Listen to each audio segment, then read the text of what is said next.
profil presiden hari ini ya melihat perombakan manipulasi soal berbagai konteks peristiwa itu ya satu keniscayaan untuk bisa terjadi sih di hari ini dan di hari-hari yang akan datang gitu. Ya harusnya kita udah bisa menuntaskan hal-hal ini gitu, para penjahat di treat kemudian dibawa ke pengadilan sebagaimana mestinya.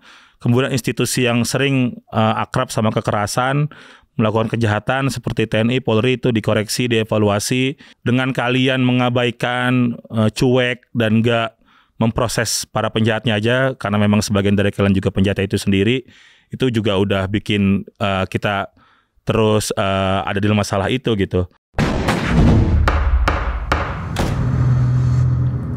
Halo Sobat Sore, selamat datang di podcast Senin Sore, ngobrol sore seru sambil nyantai. Halo semuanya, aku Farah dan kita kembali akan ngobrol-ngobrol terkait dengan social and legal issue yang lagi happening akhir-akhir ini. Nah mungkin Sobat Sore juga udah pernah dengar dan juga lihat ya di media sosial yang lagi rame terkait dengan kebijakan yang diinisiasi oleh Menteri Kebudayaan Republik Indonesia, yaitu tentang penulisan ulang sejarah. Nah di episode kali ini kita akan membahas kebijakan tersebut secara kupas tuntas. Tapi aku tidak sendiri di sini, sudah bergabung dengan saya di studio Mas Ahmad Sajali, Kepala Divisi Kampanye dan juga Jaringan dari Kontras. Selamat datang Mas, apa kabar Mas? Halo Farah, selamat sore. Alhamdulillah baik, apa kabar? Alhamdulillah Farah. Baik juga Mas. Oke, nah seperti yang tadi aku udah spill ke Sobat Sore nih Mas, terkait dengan pembahasan kali ini tuh kan tentang penulisan ulang sejarah ya, yang dari Menteri Kebudayaan itu. Nah, kalau dari Kontras ini kan sebagai lembaga yang aktif mengadvokasi hak asasi manusia, bagaimana sih Mas melihat kebijakan ini? Apakah kebijakan ini tuh salah satu upaya untuk rekonsiliasi atau justru malah pengaburan kebenaran gitu? Karena draft yang bocor ini tuh kan tidak sesuai dengan peristiwa yang sebenarnya gitu ya Mas ya. Jadi gimana tuh Mas tanggapannya? Iya, kalau kita sih ngelihat ini jadi satu keniscayaan ya. Jadi satu hal yang emang sangat mungkin terjadi pasca hasil pemilu dan pilpres di 2024. Yang kita tahu bahwa Mendikbud kita, Fadlizon kan emang loyalisnya Prabowo Subianto, dia aktif di Gerindra juga. Bahkan track recordnya pasca dia mahasiswa juga sangat dekat sama keluarga Cendana, Soeharto dan kawan-kawan. Pihak yang emang dipandang sebagai lawan dan musuh di masa reformasi ya, yang akhirnya berhasil digulingkan sejak Mei 98. Jadi kita ngelihat rentetan konteks ini gitu, bahwa ada juga wacana pemberian gelar pahlawan terhadap Soeharto, yang mana kepala gugus tugasnya juga Fadlizon itu sendiri. Terus juga ada wacana penulisan ulang sejarah sebagai bahan ajar untuk peserta didik atau murid di tingkat sekolah di Lembaga Pendidikan Indonesia. Jadi kita lihat ya ini jadi satu hal yang sangat dimungkinkan dan akhirnya membuktikan satu adegium yang emang udah dikenal oleh banyak orang bahwa sejarah itu ditulis oleh pemenang gitu. Jadi itu jadi situasi yang emang kita lagi pantau sekarang dan semoga bersama warga dan publik lainnya itu bisa menolak proses pengkerdilan konten-konten sejarah yang akan dikonsumsi oleh para murid di Indonesia gitu. Oke, tapi kalau ngomongin tujuan dan alasan, kira-kira sebenarnya menurut Mas Jali ini kenapa sih Pak Fadlizon ini menginisiasi kebijakan ini?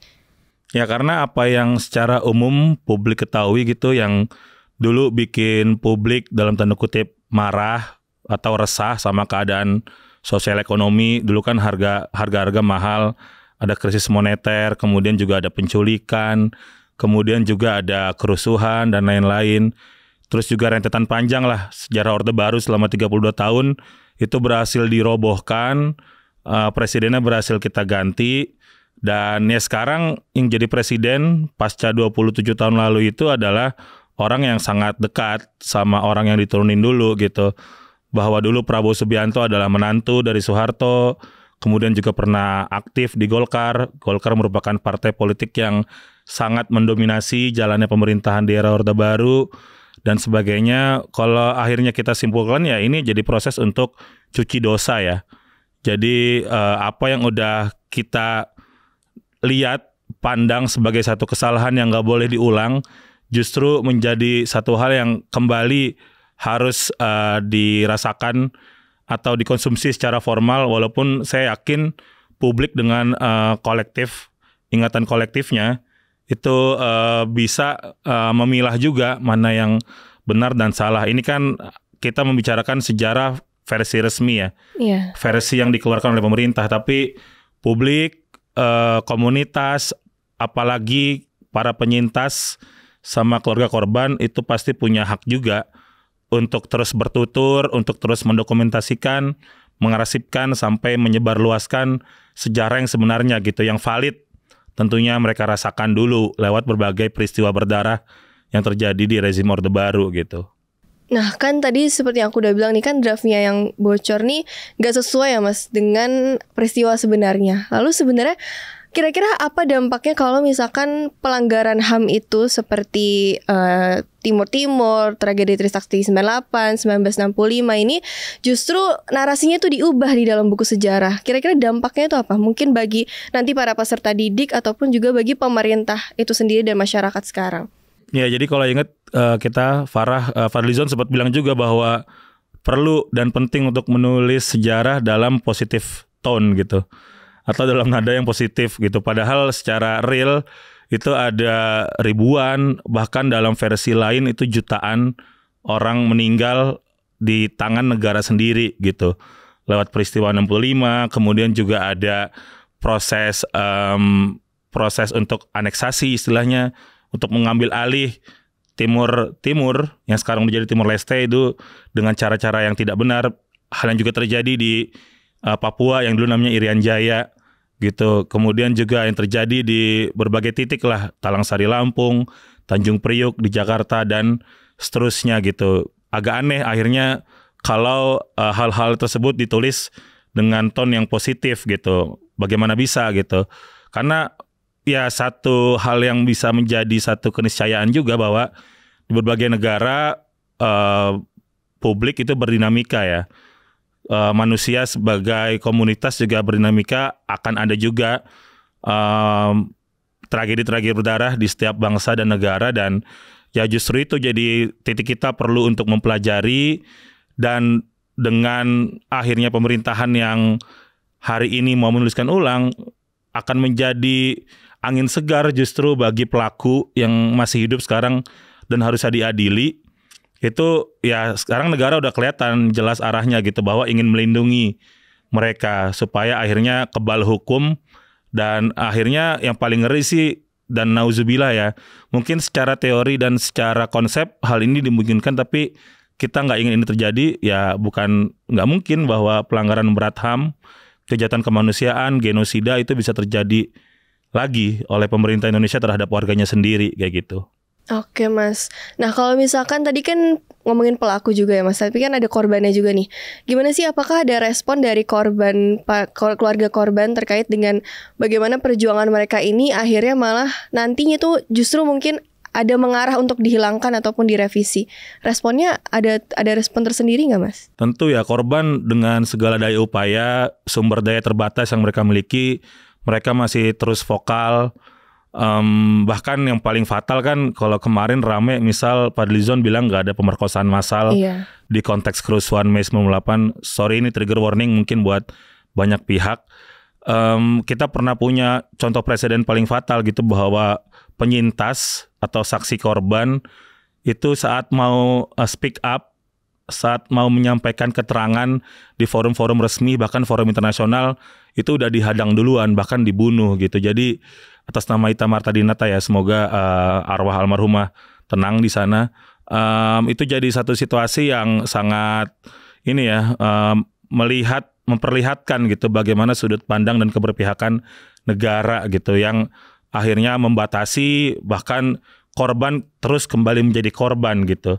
Padahal korban dengan ruang yang sangat terbatas, pilihan yang sangat terbatas, itu mau secara proporsional diakomodir untuk proses penegakan hukum gitu, nggak tanggung-tanggung. Setiap kementerian lembaga terkait, aparat penegak hukum, Komnas HAM, Komnas Perempuan dan lain-lain selalu didatangi, tapi karena penyelesaian pelanggaran berat HAM itu selalu bergantung sama presiden, jadi pengadilan HAM ad hoc itu perlu adanya keputusan presiden. Ya ini semua tergantung presidennya. Dan presiden hari ini presiden yang jelas namanya dulu disebut-sebut punya jabatan tinggi militer di ABRI, di Kopassus, di Pangkostrat dan sebagainya. Dan ya belum ada forum hukum yang akhirnya bisa menyeret dia mempertanggungjawabkannya gitu. Jadi ya korban sih selalu berjuang ya. Sekarang lewat aksi Kamisan misalkan sudah 18 tahun gitu sejak 18 Januari 2007. Kemudian juga bukan hanya korban tapi juga para pendamping yang terus vokal menyuarakan bahkan sampai mendapat teror seperti yang menimpa Ibu Ita Nadia dari Jogja seperti itu. Dan publik juga sekarang dengan berbagai cara ya, media sosial termasuk juga thank you podcast Senin Sore udah mau ngangkat soal ini gitu. Oke, berarti sebenarnya perjuangan korban itu sampai sekarang pun masih berlanjut ya Mas masih, ya? Terus. Ada pendampingnya juga, bahkan kena teror juga ya? Betul. Jadi ya ibaratnya kalau pelaku masih terbebas di luar sana, korban ini masih dengan ruang sempitnya itu masih sulit untuk melupakan apa yang dia rasakan pada saat itu ya Mas ya? Keadilan dan hak-hak lainnya masih belum bisa mereka rasakan sih. Oke Mas, lalu kan Pak Fadlizon ini pernah kemarin juga sempat mengeluarkan statement yang kontroversial yang tadi kita juga bahas ya Mas, terkait dengan kalau misalkan pemerkosaan itu hanya rumor. Nah, gimana tanggapan dari Kontras nih Mas terkait dengan itu? Ya itu menurut saya satu penyangkalan yang gila sih gitu. Itu di luar nalar sehat kita gitu. Bagaimana pernyataan yang sangat tidak punya empati itu bisa muncul dari seorang pejabat negara gitu. Di saat akhirnya negara juga nggak menindaklanjuti apa yang jadi temuannya Komnas Perempuan dan Komnas HAM serta banyak pihak gitu. Negara kan lewat Kejaksaan Agung harusnya melakukan penyidikan dan lain-lain. Yang mana sekarang Fadlizon itu satu kabinet. Mungkin satu grup WhatsApp juga sama Jaksa Agung gitu. Dia bukannya nanya secara jelas menuntut proses hukum, tapi dia malah menyatakan itu di media gitu bahwa pemerkosaan massal hanyalah rumor gitu, bahwa itu hanya satu alat untuk mendapatkan suaka dari negara lain, Amerika Serikat dan sebagainya gitu-gitu. Itu jelas nirempati karena untuk skala umum aja ya, pemerkosaan kan itu satu tindak kejahatan yang emang sangat rumit. Bahkan juga penyelesaiannya tuh cenderung sulit ya, karena keterbatasan aspek hukum dan lain-lain. Apalagi dalam konteks yang statusnya massal gitu, di mana pasti ada operasi-operasi, modus-modus, motif yang dilakukan negara untuk menciptakan rasa teror misalkan.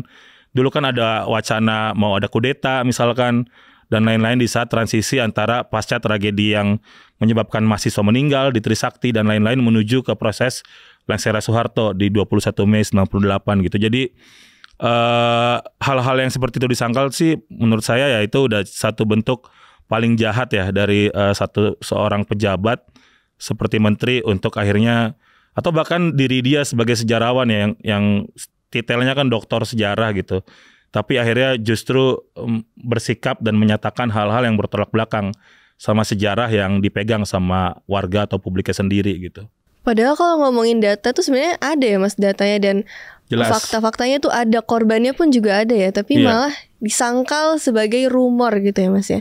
Betul, dia bacanya kurang lengkap aja, walaupun saya sih yakin ya dia sebagai orang yang terpelajar, punya minat literasi tinggi, dia punya koleksi perpustakaan pribadi yang juga cukup lengkap, koleksi barang pusaka bahkan dan lain-lain.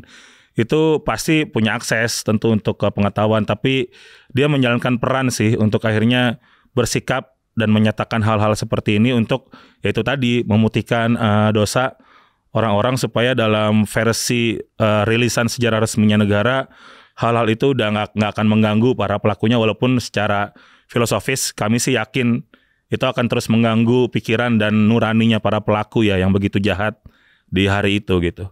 Oke nih Mas, oke. Kita kembali ke penulisan ulang sejarah nih. Kan ada anggapan ya Mas, kalau misalkan mengungkit sejarah itu justru memperpanjang luka. Lalu ada narasi juga nih, move on untuk jadikan alasan agar kita tuh tidak membicarakan pelanggaran HAM masa lalu terus. Nah, apa pendapat Mas tentang narasi move on ini? Iya, ini jadi satu konteks yang emang sering diungkapkan ya ke teman-teman yang kritis, vokal soal utang, soal bohongnya negara, jahatnya negara di masa lalu gitu. mungkin emang kitanya aja yang baper, kitanya aja yang nggak bisa move on, kitanya aja yang mau terus ngungkit-ngungkit kesalahan. Tapi masalahnya prosesnya belum kelar sih. Itu yang jadi titik penting bagi kami gitu, atau publik yang menyuarakan ini, karena ya itu tadi, pelakunya masih hidup, negara masih ada, pengadilan masih ada, korbannya ada, tapi ada satu teka-teki dan misteri yang nggak pernah terungkap, yakni pelakunya nggak pernah ada gitu. Ini bahkan terjadi terhadap setiap peristiwa pelanggaran berat HAM yang menurut Komnas HAM ada 17 seenggaknya gitu. Jadi pengadilannya pernah ada, kejadiannya pernah ada, korbannya pernah ada, dampaknya pernah ada, kerugiannya pernah ada, tapi pelakunya nggak pernah ada yang dipenjara sama sekali gitu. Padahal kejahatan kemanusiaan yang juga teori konsepnya juga berakar dari Perang Dunia Kedua, itu menunjukkan bahwa hal ini harusnya jadi musuh umat manusia, apalagi warga negara Indonesia gitu, yang juga ngakunya punya ideologi Pancasila dan lain-lain, mengusung peri kemanusiaan dan sebagainya gitu. Dan ya kita cuma mau lihat negara ngelakuin apa yang seharusnya dilakuin sih gitu. Kan toh negara juga kerja berdasarkan apa yang dikumpulkan dari kita gitu. Iya. Pajak, bahkan banyak laporan Komnas HAM itu juga berasalkan dari partisipasi masyarakat dan lain-lain gitu. Tapi itu tadi, nggak ada willingness atau kemauan politik dari negara untuk menuntaskan ini gitu. Oke, nih Mas, kalau misalkan kita lihat dari konteks keadilan transisional ini kan penulisan sejarah itu sebagai salah satu bentuk memorialisasi ya. Nah, apakah Indonesia ini sudah berada di jalur itu atau justru Indonesia ini malah menarik diri dari keadilan transisional itu? Iya, naik turun sih ya. Kita juga pernah ngelihat misalnya kalau warga Jakarta nih yang nyimak podcast Senin sore, kalau kita naik Transjakarta melewati kawasan Grogol kan tuh ada tuh halte Transjakarta Grogol 11-12 Mei Reformasi, kayak gitu misalkan. Atau juga kalau kita datang ke Aceh misalkan, atau kita datang ke Timur Leste, seperti itu ada juga bentuk-bentuk memorialisasi pembangunan monumen yang biasanya itu emang dibangun secara resmi sama atau secara kolektif oleh komunitas korban dan penyintas gitu. Jadi ada bentuk-bentuk seperti itu gitu. Tapi kita juga pernah ngelihat contoh bahwa negara melakukan hal-hal yang seolah-olah memorialisasi tapi sebenarnya propaganda gitu. Misal ada museum kesaktian Pancasila di Lubang Buaya, Jakarta Timur yang sangat mengerikan sekali. Terus juga ada film pengkhianatan G30 SPKI yang coba memutarbalikan, memanipulasi sejarah di konteks gerakan 30 September atau gerakan 1 Oktober yang berimplikasi terhadap peristiwa 65 yang menghasilkan korban kurang lebih 3 juta jiwa menurut klaimnya negara atau ABRI itu sendiri gitu. Jadi yang seperti itu ya selalu perang narasi sih, makanya akan saling berkaitan sama konteks sosial politik dan sebagainya gitu. Ya kita pernah punya rekam jejak yang baik, punya presiden seperti Abdurrahman Wahid atau Gus Dur yang memang punya kepedulian dan menyatakan minta maaf terhadap para korban tahanan politik, korban genosida, korban kejahatan kemanusiaan di peristiwa 65 gitu. Ya tapi kita juga lagi-lagi ngelihat profil presiden hari ini ya melihat perombakan, manipulasi soal berbagai konteks peristiwa itu ya satu keniscayaan untuk bisa terjadi sih di hari ini dan di hari-hari yang akan datang gitu. Jadi memang ada kemungkinan ya Mas ya, mengingat berkaca dengan apa yang sedang terjadi di Indonesia saat ini ya Mas. Betul. Okay. Kekuasaannya soal absolut dipegang presiden gitu, tapi kita sebagai warga atau publik selalu punya hak juga untuk bersuara dan menentang hal-hal itu gitu. Oke. Nah kan di beberapa negara ada nih Mas terkait dengan gimana sejarah itu disembunyikan atau dikunci oleh rezim. Menurut Mas Jali, apakah Indonesia harus mengkhawatirkan itu juga terjadi di sini? Tentu sih ya. Kalau akhirnya Indonesia pengen jadi Indonesia emas, Indonesia cerah 2045 ya harusnya khawatir sama hal-hal ini gitu. Kecuali emang mau jadi Indonesia emasnya di Indonesia emas 2045 Hijriah ya, yang masih beratus-ratus tahun lagi gitu. Tapi kalau 2045-nya Masehi yang mana sekitar 20 tahun lagi, ya harusnya kita udah bisa menuntaskan hal-hal ini gitu. Para penjahat di treat, kemudian dibawa ke pengadilan sebagaimana mestinya. Kemudian institusi yang sering akrab sama kekerasan, melakukan kejahatan seperti TNI, Polri itu dikoreksi, dievaluasi, untuk akhirnya ya kita sebagai orang Indonesia tuh nggak was-was kalau mau menggunakan hak kita untuk berekspresi, ikut aksi massa misalkan protes harga bahan-bahan naik dan lain-lain, itu kita nggak takut untuk diculik, untuk dipukulin sama polisi, apalagi sama TNI gitu-gitu. Karena ya itu ciri-ciri negara maju gitu harusnya, bahwa kebebasan, kritisisme itu dijamin. Karena secara hitam dan putih ditulis, dijamin gitu di Undang-Undang Dasar 45 kita sebagai konstitusi, tapi ya prakteknya sangat jauh panggang dari api gitu. Ya itu kan juga yang jadi satu pembelajaran buat beberapa negara yang terlibat di Perang Dunia Kedua, misalkan bagaimana Jerman sangat menyesali peristiwa Holocaust, dibangun monumen seperti itu. Walaupun dalam konteks sekarang genosida Israel ke Palestina, walaupun konteksnya Zionisme bukan soal Yahudi, itu juga menunjukkan berbagai ini hal-hal yang hipokrit gitu dari situasi-situasi itu. Tapi penyesalan akan apa yang dilakukan di masa lalu tuh harusnya jadi ciri negara besar juga gitu, untuk akhirnya bisa beranjak. Kan itu juga yang Indonesia tuntut dari Belanda gitu. Misalkan di saat dulu Belanda pernah ngejajah kita, kemudian ada peristiwa seperti peristiwa Westerling dan sebagainya, Rawa Gede juga, yang akhirnya pemerintah Indonesia tuh menuntut pemerintah Belanda untuk bisa memberikan keadilan bagi para korban. Kenapa untuk bangsa sendiri nggak mau gitu? Jadi yang kayak gitu-gitu harusnya bisa diwujudkan lebih konkret sih sama negara gitu. Oke, nah terakhir nih Mas, ada nggak pesan ataupun harapan untuk masyarakat Indonesia boleh disampaikan terkait dengan terutama tentang penulisan sejarah ini? Apakah kita harus kawal ataupun kita tidak boleh lengah dan lain sebagainya? Boleh Mas disampaikan.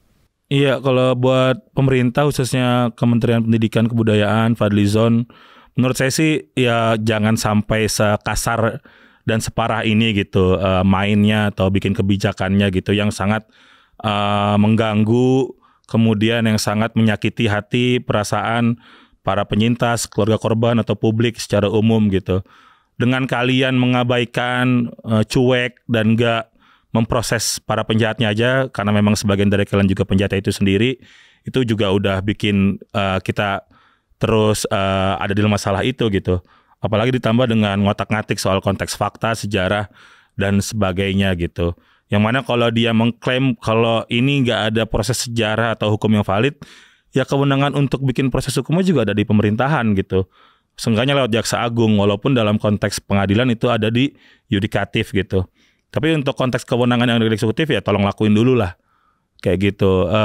Dan untuk teman-teman, para penonton, warga-wargi yang di Indonesia gitu yang rasa sama isu ini, ya gunakan berbagai platform sih bagi kita gitu untuk bangun narasi yang selama ini emang kita pegang dan yakini, untuk akhirnya bisa membuat Indonesia itu bisa beralih ya dari satu situasi korban pelanggaran kejahatan kemanusiaan, pelanggaran berat HAM dan lain-lain itu, untuk akhirnya bisa membuat kita menjadi bangsa yang lebih manusiawi lah, lebih humanis terhadap satu sama lain gitu. Dia bisa pakai platform apapun, bisa cek Instagram atau media sosial yang aktif menyuarakan ini, seperti di Instagram Kontras, jadi promosi nih.